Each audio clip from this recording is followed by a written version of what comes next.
Today, we'll dive into the 7 worst foods that can exacerbate joint pain and arthritis. After that, I'll guide you through the best foods to incorporate for relief from arthritis and joint discomfort.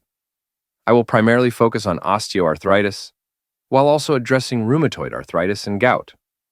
Old injuries from the past can certainly linger and become more pronounced as time goes on. Arthritis and inflammation are top of mind for me. I've been exploring this topic extensively, and I've come across something truly fascinating that I can't wait to share with you. I need to share a few essential definitions with you. But first, I have a question for you. What's your location while you're tuning into this video, and what time do you see on the clock? We'd love to hear your thoughts in the comments below. Your messages resonate with me, creating a sense of connection that I truly appreciate. If you found this helpful, be sure to hit that subscribe button and activate the bell icon for updates. With this approach, you'll always stay informed with health tips tailored just for seniors like yourself. The initial example is a chondrocyte. What is that? It's a cell that constitutes your cartilage, understood? When addressing joint pain, it's crucial to explore the components of a joint and examine them closely. This information has the potential to completely alleviate your arthritis pain. What have I discovered? During my research on chondrocytes and the development of inflammation, I frequently encountered this term. Before I reveal the term, let me share that it's something found within your cells, playing a crucial role in the assembly line to facilitate the production of specific components.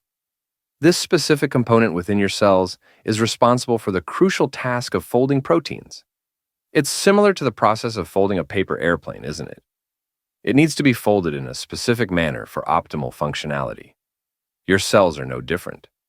Within you lies a remarkable factory, skillfully orchestrating the manipulation of various amino acids to craft proteins in precise shapes. Get ready for this. It's called the endoplasmic reticulum. It's a component of the cellular factory that meticulously folds proteins for your utilization. It also features the ability to store calcium. What intrigued me is the multitude of events that can occur within the cell. There are numerous components at play, yet this specific section of the factory consistently highlights the stress that triggers a cascade of inflammatory events, occurring even prior to any mitochondrial damage. I found that to be incredibly intriguing. Okay, just stay with me for a moment. That's just the first piece of the puzzle, but there are a couple more to uncover. The second revelation I encountered was truly astonishing as I discovered that this chondrocyte contains receptors specifically for bile salts. Hold on a moment, bile salts? The location is your gallbladder. What is the reason for the presence of bile receptors in your joints? That was unclear to me. I needed to dive deep into this for about an hour or two to truly grasp it. In conclusion, here's what I discovered. There are 2 types of bile, all right? Your liver produces bile to aid in fat digestion. But there's also a secondary bile, distinct from the primary type, which is created with the assistance of your microbes from your own bile. Essentially, they aren't producing bile at all. They are simply altering yours to generate additional functions in the body that extend far beyond mere fat digestion. In other words, bile salt serves additional crucial functions. One function serves as a powerful anti-inflammatory for your joints. It seems that certain bile salts enter the bloodstream and travel to various areas of the body, including the joints. There, they play a role in protecting the joints and reducing inflammation, which is quite fascinating. During my time in practice, I observed that patients who underwent gallbladder removal or received antibiotics frequently experienced some form of arthritis or joint pain. It sparked some ideas on that subject. But then it hit me. What exactly is Tudca? Tudca is a highly specialized bile salt supplement that individuals choose to incorporate into their wellness routine. I was completely unaware until I researched it that one of the remarkable aspects of Tudca is its ability to alleviate ER stress, specifically endoplasmic reticulum stress. This exceptional bile salt alleviates stress on the endoplasmic reticulum. It became clear that bile does more than just reduce inflammation. It actively supports the factory responsible for repairing, maintaining, and building your joints. This is a crucial element of the entire process. This connection of the bile plays a crucial role in safeguarding this aspect of the cell machinery, while also preventing inflammation from affecting this area. If there's an issue with that bile and you find yourself deficient, it can trigger endoplasmic stress. This sets off a chain reaction, leading to mitochondrial stress, ultimately resulting in a breakdown of the entire system. Additionally, calcium plays a role here, as this tiny endoplasmic reticulum also serves the important function of storing calcium. When discussing joints, it's essential to consider the prevention of calcification as well. That's something fresh, a truly fundamental aspect. Let's dive into the foods that can exacerbate arthritis and those that can actually help alleviate its symptoms. By incorporating these into your diet, you can effectively manage and reduce arthritis or inflammation in your joints. Perhaps you're familiar with the concept of the gut-brain axis, right? Additionally, there's a gut-joint axis to consider. That's the source of my information. I'll provide the link below for anyone interested in learning more about it. These bile salts are, in fact, powerful anti-inflammatory agents. I'm referring to the bile salts produced by your own microbes, making them truly remarkable. Since we're discussing bile, I'd like to delve a bit deeper into Tudca, which is a distinct type of bile salt. It's actually bear bile, and they no longer extract it from bears. It is produced through synthetic means. This bile is highly effective at inhibiting inflammatory signaling molecules associated with arthritis, as demonstrated here. I prefer to keep things simple for you. Tudca effectively combats inflammation, making it a powerful ally for all types of arthritis. Next, let's delve into another essential component of the equation, vitamin K2. You might be familiar with vitamin K1, known for its role in the clotting process. Some individuals use a medication known as warfarin, which inhibits vitamin K1 to reduce clotting. They are effectively reducing the risk of heart attacks. That's vitamin K1 for you. However, vitamin K2 takes a different approach. It stops calcium from accumulating in the soft tissues. A deficiency in vitamin K2 can lead to calcification in your joints or arteries, and may even result in the formation of osteophytes, small spurs that develop around the joints. One intriguing aspect of individuals taking warfarin is that, in addition to inhibiting vitamin K1, it also affects the absorption of vitamin K2. It simply won't work. This is why one of the side effects of warfarin includes heightened calcification in your soft tissues, particularly in the joints and arteries. It's quite astonishing that you're using warfarin for heart health, especially considering its potential side effect of promoting calcification in the blood vessels surrounding the heart. That just doesn't add up for me. It's important to note that vitamin K2 is found in foods that are rich in fat. When we dive into the diet section, I'll provide more details, but this vitamin plays a crucial role in preventing calcium buildup in the joints and minimizing inflammation. Let's dive into the topic of RA, or rheumatoid arthritis. This condition involves the immune system mistakenly targeting and attacking the body it is meant to protect. We possess antibodies that target our own joints, resulting in a persistent state of inflammation within them. I won't introduce any more new terms related to the immune system, but it's all about the imbalance between these two key elements right here. Discover the essential vitamin that plays a crucial role in extinguishing inflammation and promoting healing, vitamin D. However, consistently taking vitamin D may not yield the desired therapeutic benefits. In reality, it's unlikely to happen. To achieve the desired therapeutic effect on the joints, larger doses are necessary. However, it's important to note that the real impact is on the immune system.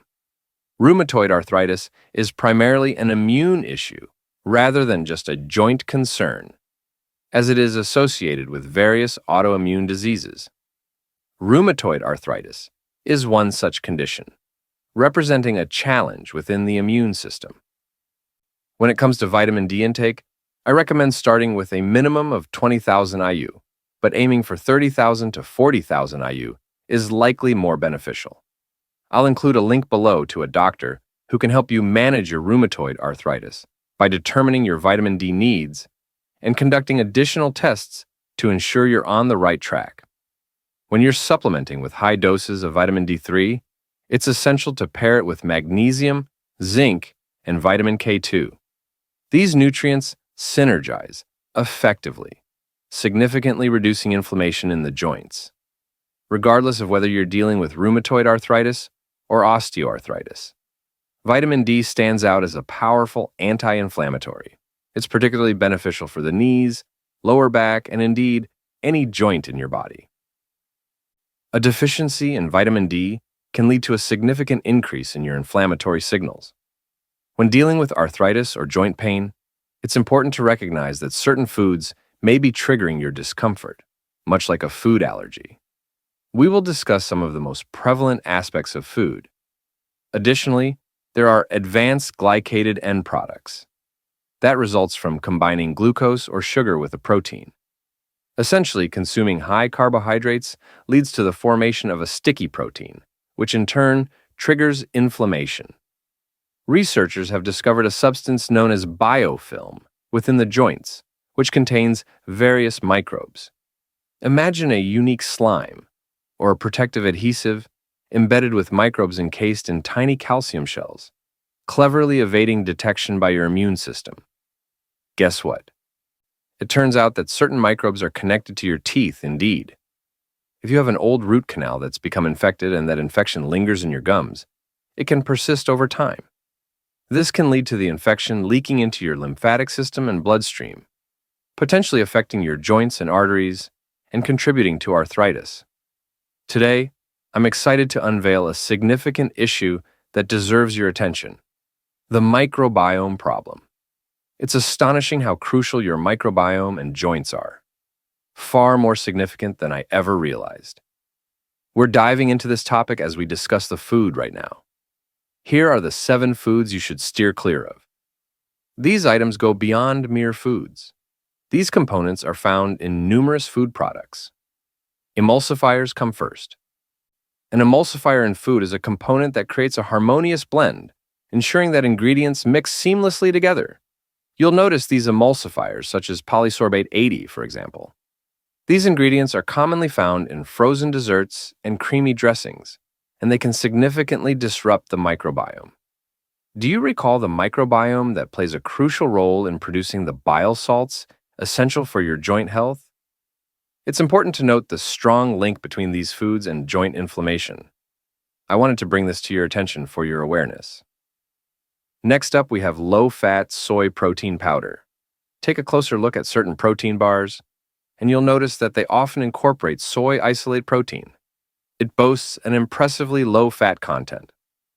This industrial protein is known to cause achy joints and arthritis for many users. What's the reason behind this? It disrupts the liver's function.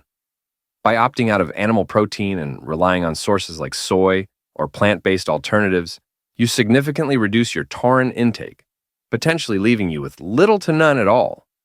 Taurine plays a crucial role in bile production, understood? One notable element that is absent in a vegan diet is taurine. The essential element that triggers bile production and gallbladder contraction is missing. Fat is essential for that. Individuals following a low-fat diet may experience a deficiency in bile, potentially leading to issues with arthritis. It's important to note that there may be traces of hexane, a solvent, present in this soy protein. Some may argue that it simply evaporates and is no longer present. But sadly, there is currently no oversight or regulation in place to address this issue. It could be present, or it might not be. The truth remains uncertain. As I mentioned earlier, we won't be receiving the bile stimulation. Instead, we're going to introduce something that will increase inflammation in the liver and digestive tract, disrupting the balance of microbes. Third on the list, refined seed oils. I would like to clarify something. Studies on seed oils have shown that replacing saturated fats with these oils can lead to improved cardiovascular function and enhanced insulin sensitivity. I acknowledge that completely. What I'm really asking is, which type of oil was used? Did they utilize the standard oil commonly found in fast food establishments, the kind that gets heated and reheated repeatedly over days or even weeks? No way. There are seed oils that undergo a cold pressing process with minimal refining, ensuring purity and quality. Next, consider the standard oil, which undergoes a process of refinement, bleaching, deodorization, and is heated to a staggering 570 degrees. Heating those oils produces byproducts known as aldehydes, which can cause significant harm to your joints, arteries, mitochondria, and the cells responsible for insulin regulation. While it's easy to claim that these oils are acceptable, let's consider the full context.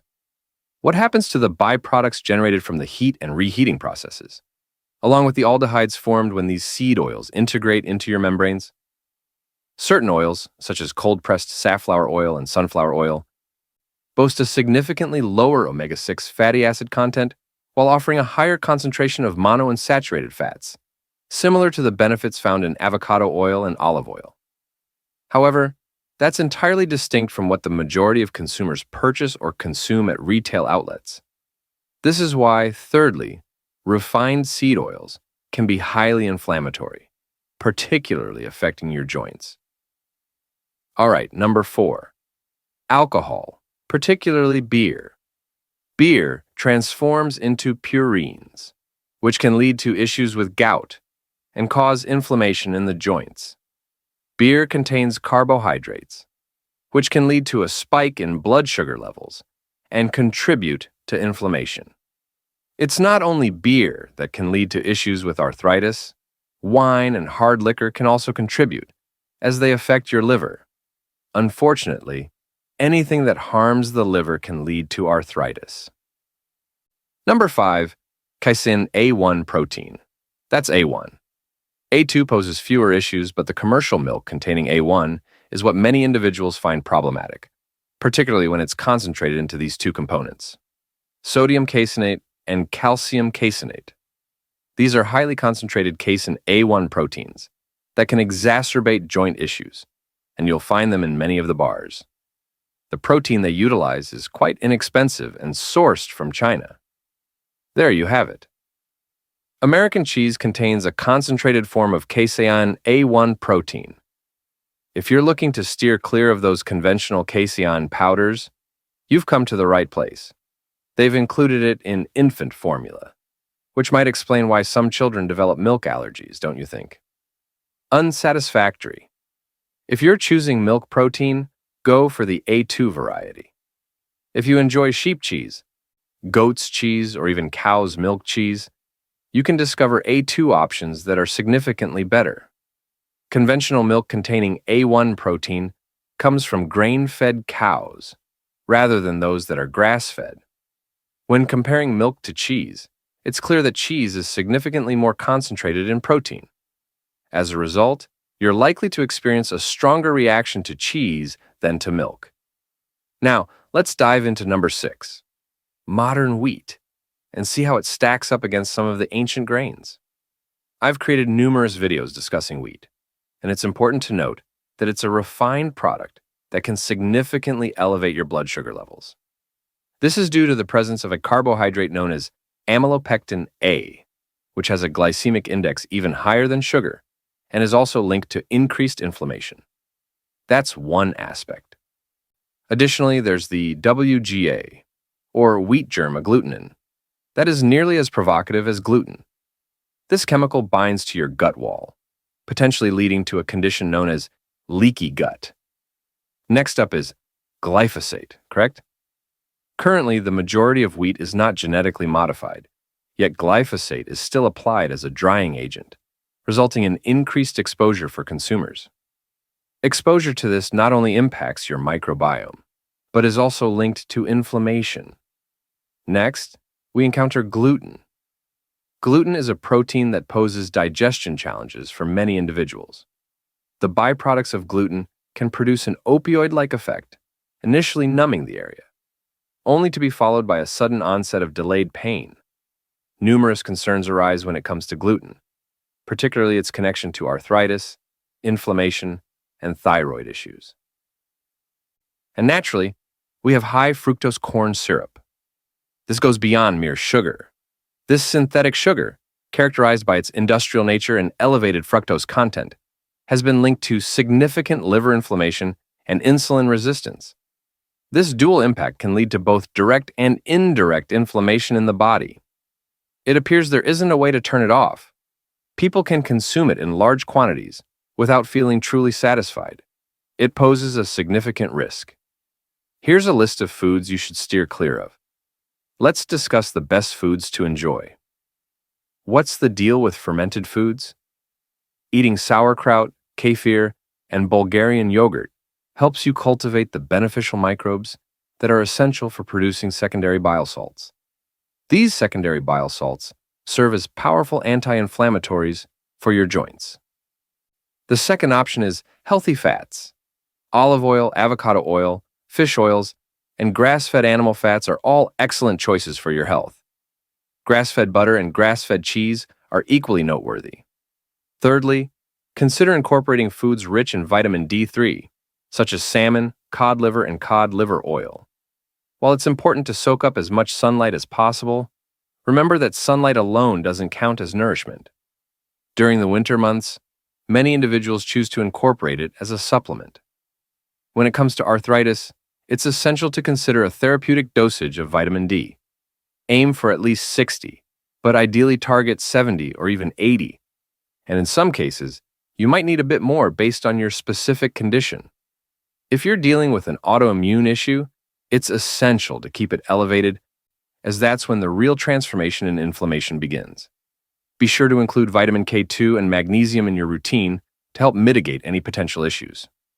Absolutely, omega-3 is found in fish, particularly cod liver oil, and it's crucial for your health.